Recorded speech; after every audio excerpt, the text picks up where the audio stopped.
Harisma, kembali lagi di Harisma Talk, podcast yang membahas seputar dunia IT bersama narasumber-narasumber yang berkompeten di bidangnya.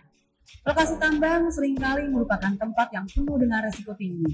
Dalam konteks ini, pentingnya memiliki sistem komunikasi yang andal dan efektif tidak bisa diukur dengan mudah. Faktanya, nyawa para karyawan di sektor ini bergantung pada efisiensi komunikasi yang baik. Oleh karena itu, penggunaan sistem radio dua arah atau yang lebih dikenal dengan handy talkie atau HT di lingkungan pertambangan membawa banyak manfaat yang tidak dapat diabaikan. Nah, sepenting apa sih peran HT ini untuk industri pertambangan di Indonesia?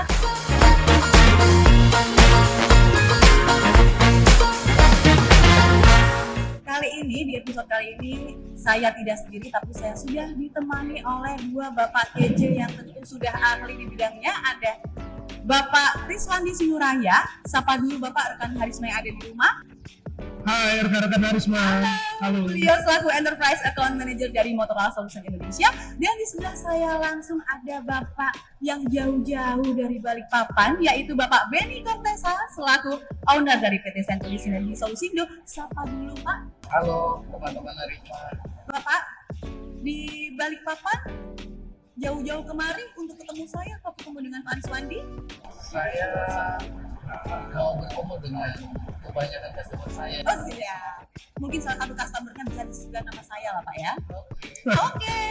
Oke Pak, hari ini kan di episode Harisma Talk spesial ini kita berada di event Mining Expo. Berarti hari ini spesial, banyak pameran yang show nih terkait inovasi, teknologi, atau segala kebutuhan untuk mencukupi operasional dari industri pertambangan di Indonesia.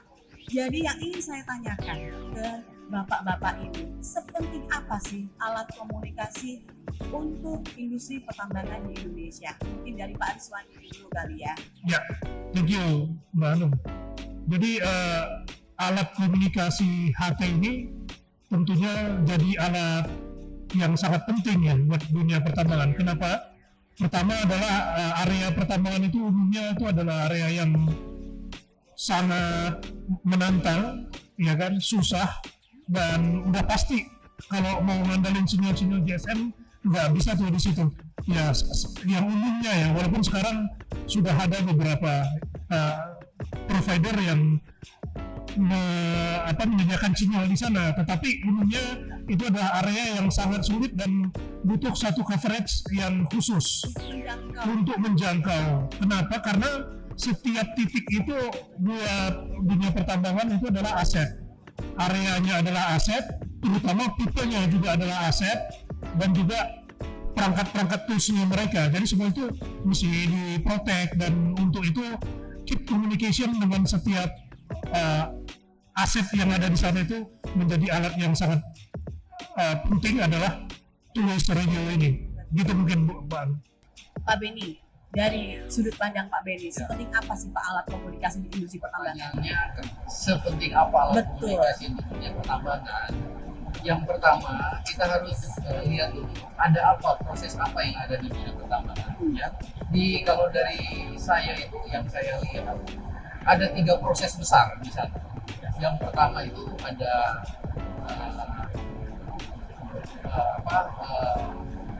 pemindahan tanah dari satu titik ke titik lain yang disebut dengan overhauling. Kemudian pengambilan batu bara dibawa ke stockpile, kemudian dari stockpile dibawa ke jetty. Nah, ini 3 proses ini itu membutuhkan orang dan alat yang sangat banyak. Dengan sendirinya butuh suatu koordinasi dalam pekerjaan itu agar semuanya bisa berjalan dengan aman. Jika komunikasi di situ tidak berjalan dengan aman, tentu akan tercipta suatu kondisi tidak aman yang juga bisa berakibat kehilangan properti, ya, kerusakan, atau juga bahkan kehilangan nyawa seseorang. Karena itu komunikasi yang handal, alat yang handal, terus kemudian traffic yang diatur antara satu komunitas dengan komunitas lain yang ada kegiatan di dalam itu sangat penting agar tercipta sesuatu koordinasi yang baik. Dengan sendirinya proses itu akan terjadi dengan aman tanpa ada potensi berbahaya atau bahkan kehilangan nyawa. Jadi alat komunikasi itu sangat penting, salah satunya untuk pencegahan kali Pak ya, preventif untuk industri pertambangan. Oke, salah satunya concernnya itu untuk koordinasi antar komponen-komponen tadi. Iya. Betul. Oke. Pertanyaan lagi. Persyaratan alat dan sistem komunikasi di tambang itu emang seperti apa sih Pak? Kan rekan Harisma itu perlu diinformasikan. Seperti apa sih? Ya, Persyaratan alat dan sistem komunikasi itu seperti apa? Atau memang ada kebijakan atau regulasinya sendiri terkait alat yang akan digunakan di area pertambangan? ya, udah pasti kalau dari yang kita bicarakan tadi berapa menantangnya di sana, sehingga memang alat komunikasi itu ya perlu yang tangguh ya. Selain yang utamanya adalah alat komunikasi itu adalah two-way radio, one to many itu menjadi sangat penting. Ya memang ada handphone itu nggak bisa one to many. Ya, tapi kalau HT one to many, makanya two-way radio menjadi kata kunci di sana gitu ya, di area pertambangan. Selain itu juga pastinya adalah kualitas ya, kualitas, dan jangan lupa karena kembali lagi areanya yang sangat luas dan menantang, belum tentu di tiap titik itu ada sumber listrik dan lain-lainnya. Jadi baterainya pun harus yang tahan lama ya, gitu. Ya itu yang untuk HT-HT portable yang melekat di teman-teman pekerja. Nah sementara yang untuk yang di tambangnya, alat-alat beratnya, ya itu mungkin juga mesti jangkauannya juga mesti kita perhatikan begitu. Mungkin nanti ditambahin sama Pak Beni. Oke, Bagaimana Pak Beni? Benar sekali. Jadi area mining itu sangat ekstrim ya, ekstrim dalam artian. Oke. Lanjut ya Pak. Ya, jadi seperti yang saya lanjutin, ya seperti yang dibilang sama Pak Ridwandi, pembentukan area tambang, area yang sangat menantang, sangat benar, karena di sana terdapat suatu proses yang sangat ramai, ya banyak sekali terlibat personal, bahkan juga dengan alat berat. Yang pertama, yang kedua, dalam proses penambangan itu akan tercipta perbedaan elevasi yang sangat signifikan ya. Dari sisi lain yang tadi saya bilang ada proses pemindahan tanah yang disebut overburden itu ke satu tempat, dengan sendirinya akan boleh bisa dibilang tercipta satu gunung baru, sedangkan area yang ditambang itu akan tercipta suatu kolam baru yang sangat dalam. Nah, komunikasi yang kita tahu itu saat ada perbedaan elevasi yang cukup besar, apalagi terhalang dengan gunung atau terhalang dengan overburden tadi, itu akan sulit terjangkau. Nah itu yang pertama. Yang kedua, orang-orang operator yang ada di area tambang itu mereka bekerja dengan ritme yang sangat bagi saya cukup berat ya, dengan rentang waktu yang sangat banyak, yang memang kadang membutuhkan alat juga yang tangguh ya. Kalau misalnya jatuh saja pecah ya berarti bagi saya nggak cukup. Nah, itu yang saya tekankan, itu alatnya rugged ya, termasuk alat komunikasi, dan itu kita bisa dapat dari barang-barang. Oke, tadi sudah di-mention nih sama Pak Beni kalau misalkan untuk radio komunikasi yang tepat dipakai di area pertambangan yaitu menggunakan Motorola. Sedangkan Pak Rizwandi, Pak Beni, kalau kita udah ngobrolin masalah operasionalnya perusahaan, apakah penggunaan radio komunikasi itu adalah pilihan yang tepat dari sisi ekonomiskah atau efisienkah dibandingkan dengan alat komunikasi yang lain? Ya, kembali Ya, Pak. sangat karena luar biasa besar aset yang akan mereka lindungi ya tadi ya. Selain alat-alat berat, toolsnya, tentunya employee itu juga aset sangat berharga buat perusahaan ya. Jadi ya dengan penggunaan Motorola mereka tetap bisa connected dan terkoordinasi dengan rekan kerja dan juga dengan atasannya ya jadi bisa tetap keep komunikasi, juga keep update apa yang sedang mereka kerjakan agar yang teman-teman yang lain sama-sama paham. Nah, efisiensinya di mana? Selain tadi juga masalah keselamatan, security, juga efisiensi pekerjaan. Jadi lebih cepat karena koordinasinya on time. Begitu. Koordinasinya langsung. Langsung. Dari sisi pemeliharaannya. Dari sisi pemeliharaan yang relatif rendah, apa tidak untuk radio komunikasi, Pak? Wow, ini mungkin nanti Pak Beni mungkin yang lebih tepat lagi berdasarkan pengalaman. Tapi kalau kita lihat di lapangan, bisa tanya ke pengguna-pengguna berapa sih umur radio Motorola yang mereka gunakan. Sepertinya sih rata-rata di atas 10 tahun masih oke ya. Jadi ya kadang-kadang kita juga jadi orang Motorola bangga juga gitu ya, tapi kadang-kadang kapan gua jualannya nih kalau gua nih sebagus itu gitu, kapan beli barunya. Iya gitu. Sekali ya. Jadi pertama kenapa menggunakan Motorola ya, based my experience ya. Alat komunikasi yang dimiliki sama Motorola ini kan saat sudah disetting kan lewat aplikasi, Betul. ya. Jadi si operator tidak bisa merubah. Itu yang pertama. Nah, ada yang karena tipe kita kan komersial. Kalau brand-brand lain yang amatir itu bisa diubah sama operator. Itu sangat berbahaya ya. Jadi misalnya saat mereka bekerja, terus saat rest time dia cari lawan bicara kedua yang membuat daripada setting. Saat mereka kembali lagi, kebanyakan mereka nggak bisa kembali ke yang setting. Dan itu saat proses produksi itu banyak sekali kejadiannya saat dikontak sama pengawasnya, misalnya saat dia loading overboard dan harus berhenti, dia nggak berhenti, dia jalan terus akhirnya masuk. Nah, itu yang pertama yang dari sisi kita ya. Kemudian bicara efisiensi itu bicara cost saat beli dengan lifetime-nya dari device kita. Ya kan? Mungkin secara apple to apple brand lain itu waktu di compare dengan unitnya lebih murah. Tapi lifetime-nya tidak sepanjang dengan lifetime-nya. Jadi kalau kita bagi antara harga beli dengan lifetime cost, tentu Motorola jauh lebih bagus. Kemudian yang kedua, talk time ya saat penggunaan hari-harinya ya. Itu baterai yang dimiliki sama Motorola kan bisa bertahan sampai 1 shift bahkan mungkin 2 shift. Jadi itu tidak membuat potensi berbahaya ya, tidak menimbulkan potensi berbahaya untuk operasi di lapangan. Misalnya saat mereka membutuhkan pekerjaan, tapi baterainya hampir habis atau tidak lagi. Nggak rumit, nggak bikin ribet, tidak menyusahkan. Betul. Nah, Pak Beni, di awal tadi sudah di-mention kalau misalkan hadir hari ini untuk menyapa customer miningnya Pak Beni. Berarti Pak Beni udah tahu lah, sedangkan saya pribadi mungkin belum tahu secara detail permasalahan komunikasi perusahaan pertambangan yang berdampak pada kerugian material itu hingga mengancam keselamatan itu seperti apa sih Pak? Contoh yang sering terjadi di lapangan permasalahannya. Kalau kebanyakan itu dari sisi coverage. Oke. Jadi kalau kita bilang suatu peralatan itu handal, itu berarti saat dimanapun customer kita butuhkan alat kita siap. Tidak ada kendala dan bisa berfungsi secara maksimal. Nah, itu yang kami siapkan ya, kayak kami deliver ke semua end user kami di mining ya. Jadi saat ada kebutuhan, saya bilang tadi tercipta di mana ada satu sisi ada gunung baru dan sisi lain ada lembah yang baru, itu tantangan buat kami untuk memberi solusi. Dengan kondisi yang seperti itu pun kita bisa mendesain dan mendeliver ke customer kami, semua area itu bisa tercover. Dengan sendirinya proses produksi mereka, proses kegiatan penambangan itu semua berjalan dengan lancar tanpa ada kendala. Ya. Pak Riswani mau menambahkan?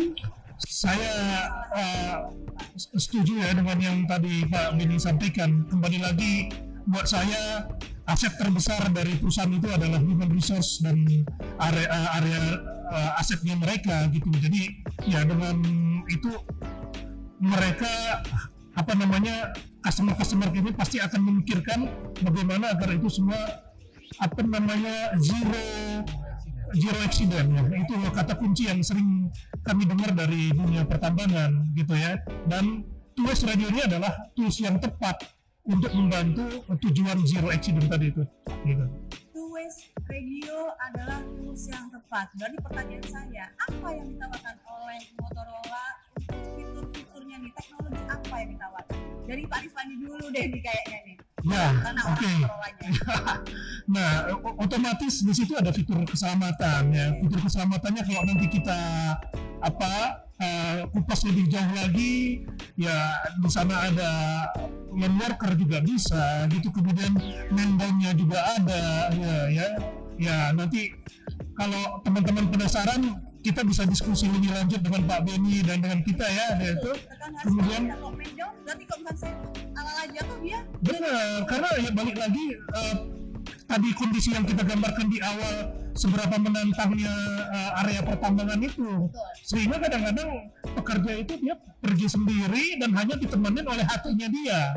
Nah, pada saat dia mungkin lemes atau mungkin ya tidak sengaja karena memang kondisi lapangan yang susah ya, ketika dia jatuh tidak sengaja gitu ya, hatinya tuh bisa ngasih sinyal gitu kan ke internalnya ya. Itu yang fitur keselamatan yang saya sebutin ya, juga termasuk tadi daya tahan baterai, karena areanya itu tidak semua titik yang kita bisa berharap kita bisa ngecas gitu ya. Nah ya, terus masalah jangkauan ya, coverage ya, itu juga menjadi salah satu fitur yang buat hemat saya sangat penting untuk diterapkan di dunia pertambangan gitu. berarti nggak perlu, biasanya orang kok misalkan pakai HT nih Pak, ada kekhawatiran hilang sinyal. Oke. Ada misalkan nggak ngerti masalah HT bisa cover nggak, sedangkan areanya seperti itu medannya. Oke. Hilang sinyal nggak kira-kira? Nah, kalau masalah sinyal ini buat saya itu adalah hal yang sangat penting di semua customer mining itu aware, dan untuk itu penunjukan partner yang tepat untuk implementornya itu yang paham bagaimana mengcover, karena kembali lagi HT ini adalah tools yang kalau tools ini diimplement dengan tepat oleh partner yang berpengalaman, itu juga pastinya akan bisa men-solve masalah coverage tadi. Jadi bukan hanya jual ini, kemudian bagaimana makanya, bagaimana bikin coverage-nya. Nah, dari situlah peran kami, karena kami hanya sebagai prinsipal Motorola, kami membutuhkan partner-partner yang berpengalaman untuk implement di lapangan seperti itu Mbak Anu. Salah satunya ya tentunya Century ya, yang memang sudah berpengalaman untuk di industri mining gitu. Mau menambahkan? Misalnya yang paling sulit itu saat proses produksi dengan melibatkan orang sangat banyak, dengan sendirinya banyak sekali orang yang akan mau berbicara di waktu yang sama. Betul. Ya kan? Betul. Nah, apalagi kita punya radio yang berbeda tipe ya, antara rig sama HT. Rig dengan secara konvensional orang berpikir rig dengan 25 watt, HT cuma 5 watt, berarti HT tidak bisa memotong pembicaraan daripada rig. Nah, itu proses yang terjadi di lapangan. Pengawas itu megangnya HT, bukan megangnya rig. Tapi kita punya fitur yang namanya transfer internal. Ya, jadi dengan HT itu pengawas bisa memotong pembicaraan operator. Itu yang pertama. Solusi lain lagi untuk membawa batu bara dari stockpile sampai JT itu biasa melewati suatu jalan yang paling itu sangat panjang. Nah, itu yang juga butuh desain sama fitur ya, yang dimiliki sama alat komunikasi yang bisa memenuhi kebutuhan itu. Dan Motorola punya solusi.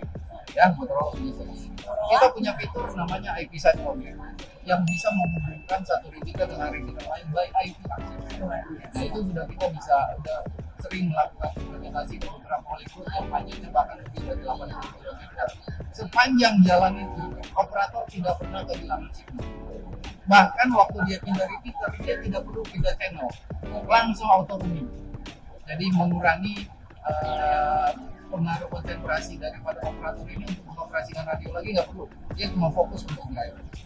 Ya, itu beberapa fitur tambahan. Terima kasih. Oke, jadi gak usah khawatir rekan Haris main di rumah untuk masalah fitur teknologi Motorola udah paling wahid ya, Larso ya, betul ya? Sudah paling wahid. Udah paling wahid. Nah, tapi kembali lagi asesmen yang tepat di awal terkait kebutuhan itu menjadi hal yang penting. Jadi bukan hanya kita beli, kita pakai, tapi karena kita bisa lebih optimal ketika kita tepat sasaran dan tepat settingannya gitu dalam penggunaannya. Setuju, Pak Aris. Pertanyaan saya, untuk cara pengoperasiannya. Untuk Motorola tergolong mudah tidak Pak? Kan mungkin kita perlu ya untuk mengedukasi atau memberikan training. Itu bisa dari tim Motorola memberikan itu untuk para terjadi pertambangan.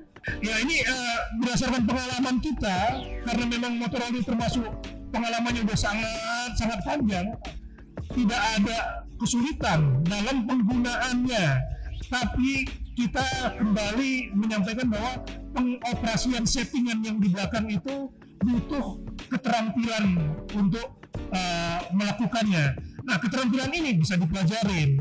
Bagaimana cara pelajarinya ya? Motorola juga ada training-training reguler yang kita berikan ke partner-partner kita lewat webinar yang diselenggarakan oleh Motorola, dan tentunya kami harapkan knowledge yang disampaikan pada saat webinar itu oleh partner-partner kita juga bisa diteruskan ke end user begitu.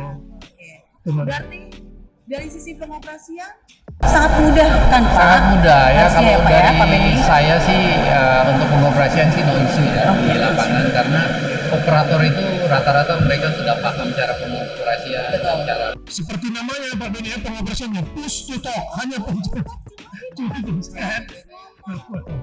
Ya, settingannya yang perlu memang dibantu sama fitur seperti saya bilang tadi. Ada orang tertentu yang bicaranya suka bicara dan lama, sedangkan ada teman lain yang atau itulah fungsinya. Oh, yang luar biasa. Pak Ariswandi, pertanyaan khusus di Pak Ariswandi. ya. Seberapa penting peran Harisma Century bersama Motorola untuk mengembangkan solusi khusus bagi perusahaan tambang di Indonesia? Oke. Nah, tambang ini kalau yang saya pelajarin itu adalah demand-nya kadang-kadang itu kita nggak bisa duga. Cepat gitu ya. Nah, disitulah kami butuh peran dari distributor dan juga partner, karena Motorola tidak bisa bergerak sendiri. Nah, tiba-tiba ada permintaan yang sangat banyak dan sangat cepat seperti itu ya. Nah, di sini kami butuhkan peran Harisma sebagai distributor kami itu untuk menjaga stok dalam negeri, ya, termasuk juga membantu dari sisi assessment, percepatan untuk mempelajari kebutuhan customer, yang tentunya nanti pada saat implementasi dibantu oleh partner-partner kami seperti Century itu lebih tepat sasaran, sehingga yang dibeli dan digunakan oleh customer itu memang sesuai dengan requirement-nya mereka. Ya, itu peran partner tadi itu menjadi yang utama buat dia. Kami tidak bisa melakukan itu sendiri tanpa keberadaan distributor dan partner kami, gitu Bang. Saling support. Oke, Pak, untuk menutup podcast episode kali ini, saya minta baik Pak Ariswandi, Pak Benny, beri rekan Harisma yang ada di rumah 3 alasan kenapa sih harus pakai alat komunikasi Motorola untuk industri pertambangan di Indonesia. Mulai dari Pak Ariswandi dulu deh. Terima kasih Mbak Anum, pertanyaannya sangat bagus. Apa sih alasan untuk memilih HP Motorola ya? 3 yang diminta Mbak Anum. Saya rasa jawaban saya 3 nih. Kualitas. 3 ya. Nah, jadi kualitas produk udah pasti. Motorola tadi udah kita jelaskan efisiensinya, ya, cost per unitnya, sampai masa pakainya seperti apa, bagaimana coveragenya, dan jangan lupa kualitas yang lain adalah kualitas dari implementernya. Itu sangat penting ya buat teman-teman Harisma. Ketika Anda punya kebutuhan itu, jangan lupakan bahwa HT ini bukan seperti ATK, hanya ditaruh kemudian ditinggal. Requirement-nya ketika itu diceritakan dengan tepat dan dengan kualitas yang bagus dari implementernya, itu akan sangat efisien dan maksimal penggunaannya. Bagus. Gitu. Itu 3 alasan dari Pak Ariswandi. Ya, 3-tiganya kualitas. Sekarang langsung saya minta 3 alasan dari Pak Benny selaku partnernya Motorola nih. Kalau dari saya ya melengkapi Pak Aris. Betul. Yang pertama ada kualitas barang yang memang rugged, lifetime-nya panjang. Yang kedua, kita ditujukan fitur-fitur yang sangat tepat ya. Banyak sekali fitur sebenarnya ada yang kita miliki, dan apa yang dibutuhkan itu yang lain itu semua. Dan yang ketiga ya efisien. Ya, kita kalkulasi dari pricing dibagi lifetime itu akan sangat efisien.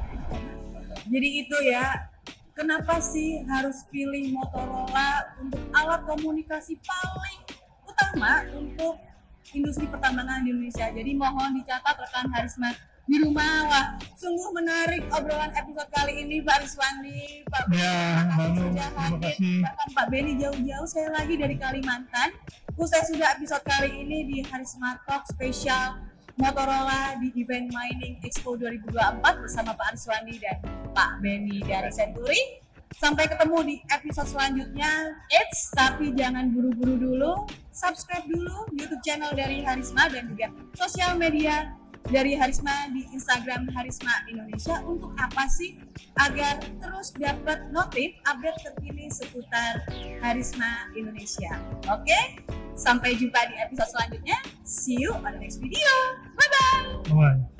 Terima kasih.